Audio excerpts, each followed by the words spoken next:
Olunaku lwa jjo ng'ennaku z'omwezi 23 omwezi ogwokusatu omwaka 2065 Jacob Lokolyodanya yajja mu bulamu buno obw'ensi. Wabula olunaku lwa jjo ku Sande obudde bwakedde ng'obulala, naye ku ssaawa 7 omukulembeze w'eggwanga Yoweri Kaguta Museveni n'alangirira nga Jacob Lokolyodanya bw'avudde mu bulamu buno obw'ensi ng'ennaku z'omwezi 2 omwezi ogwokusatu omwaka 2022. Ono okuvayo bw'ati yasizinde ku mukutu gwe ogwa Twitter mwe yalangiridde okufa kw'omugenzi. Ono mu bigambo yategeeza nti abasajja n'abakyala bannaffe Uganda ntwalo mukisa guno okulangirira n'ennyiike ey'amaanyi okufa kwa Speaker wa Parliament Right Honorable Jacob Oulanyah. Mu mbeera y'emu yategeeza nti nafunye obubaka obukwata ku kufa kw'omukulembeze ono ku ssaawa 4:3 ez'enkya obudde obw'Ebuvanjuba wa Afrika. Abantu abadde bamubeerako okuli n'omusawo abadde naye mu kasenge akabalwadde abayi aka Intensive Care Unit be bantegeeza amawulire gano. Abadde munnakibiina mulungi wabula naluddewo okumanyisa eggwanga kufa kuno olw'ensonga nti abaana be babadde bateekeddwa okusooka okumanyisibwa. Omugenzi ekitangaala eky'olubeerera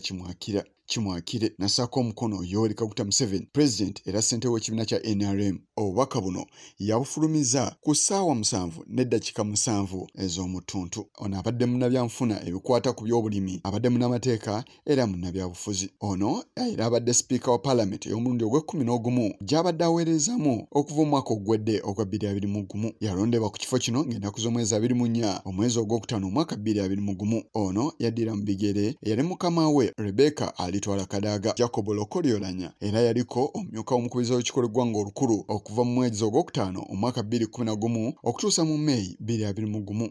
Ono era abadde mubaka akiikira abantu aba Omoro County mu lukiiko lw'eggwanga olukulu nga kino kisangibwa mu disitulikiti eya Omoro mu sub-region ye Acholi mu mambuka ga nnyaffe Uganda. Ono yafiiridde mu ggwanga erya Amerika mu kibuga Seattle ku myaka 56. Yazaalibwa mu disitulikiti y'eggulu ng'ennaku z'omwezi 23 omwezi ogwokusatu 1965 mu maka g'omwami Nathan Lokoli awamu n'omukyala Kellen Aton. Amasomero ge yasomerako kuliko St. Joseph's College Laibi, Dr. Obote College Bolobolo, Senior Secondary School ng'eno gye yasomera O ssaako ne A-level. Mu 1988 yeeyunga ku ttendekero ekkulu ery'e Makerere ng'eno gye yasomera eby'obulimi ebikwata ku byenfuna byalyo. Mu 1991 yatikkirwa ne Bachelors of Arts mu bukugu obwo. Mu mwaka gwe gumu yeeyunga ku ttendekero lyerimu erya Makerere era mu mwaka gwa 1994 n'atikkirwa n'afuna diguli ye mu by'amateeka.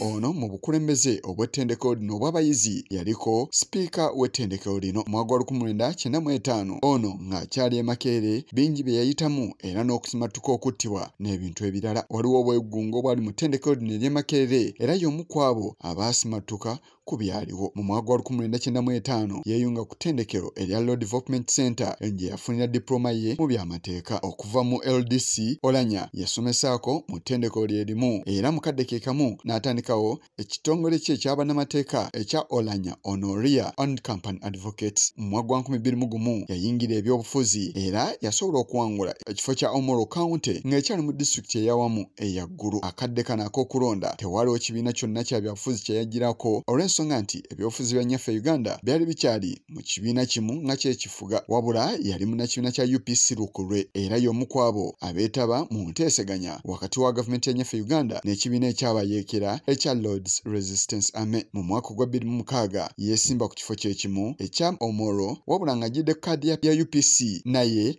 n'ameggebwa, wabula oluvannyuma yeeyunga ku kibiina kya NRM. Mu mwaka gwa 2008 yali ssentebe w'akakiiko akaateekebwawo okunoonyereza ku liizi y'akatale k'ewa Kisekka. Mu Maaci wa 2011 Oulanyah yalondebwa ng'akiikirira aba Omoro ng'era ekyali mu disitulikiti eyaggulu mu Paalamenti y'omulundi ogw'omwenda era nga wano yajjira ku tiketi y'ekibiina kya NRM era ng'ennaku z'omwezi 19 omwezi ogwokutaano omwaka 2011 yalondebwa nga omumyuka w'omukubiza w'olukiiko lw'eggwanga olukulu. Mu kulonda kwabona okwa 2016 Oulanyah yaddamu n'alondebwa nga omumyuka w'omukubiza w'olukiiko lw'eggwanga olukulu ng'ennaku z'omwezi 19 omwezi ogwokutaano omwaka 2016. Okulonda kuno kwaliko akasanduuke era yafuna obululu 3 ate gwe baali bavugana naye Mahabandi Nsereko n'afuna obululu 115. Ng'ennaku z'omwezi 13 omwezi ogwa Julayi omwaka 2019 Oulanyah yafuna honorary doctorate okuva mu ttendekero erya Zoe Life Theological College mu ggwanga erya Amerika. Era wano yatandikibwa okuyitibwa nga Right Honorable Dr. Jacob Lokory Oulanyah. Ng'ennaku z'omwezi 24 omwezi ogwokutaano 2021 Jacob Oulanyah yalondebwa nga omukubiriza w'olukiiko lw'eggwanga olukulu era nga wano yavuganya ne yali mukama we Rebecca Alitwala Kadaga awamu n'omubaka wa Kira Municipality Ibrahim Ssemujju Nganda.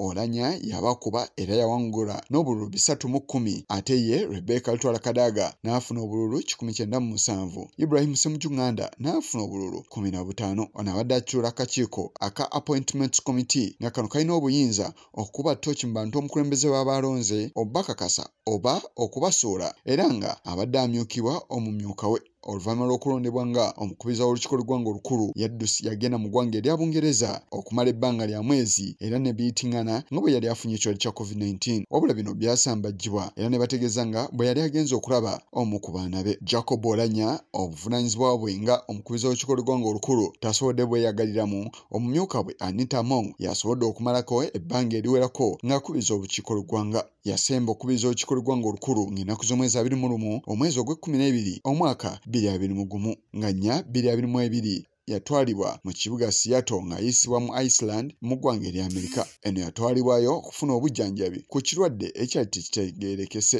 Ennyonyi eya Airbus eya A330-8 eya Uganda Airlines ye yakwatibwa okuva mu nnyaffe Uganda ogenda mu ggwanga erya Amerika okufuna obujjanjabi.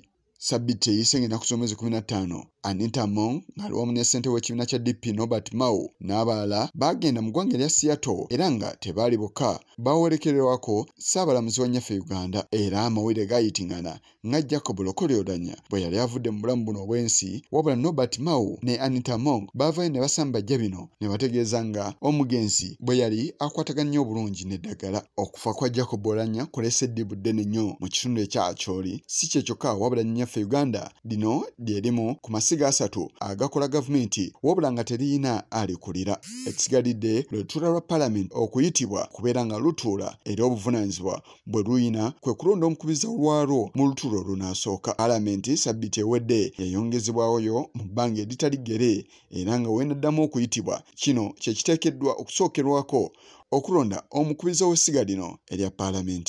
Jacob Lokory Oulanyah ojja kusubwa nnyo olw'obuweereza bwo n'ebintu ebirala. Yisa Kigongo ku lwa Channel 44 olweggulo.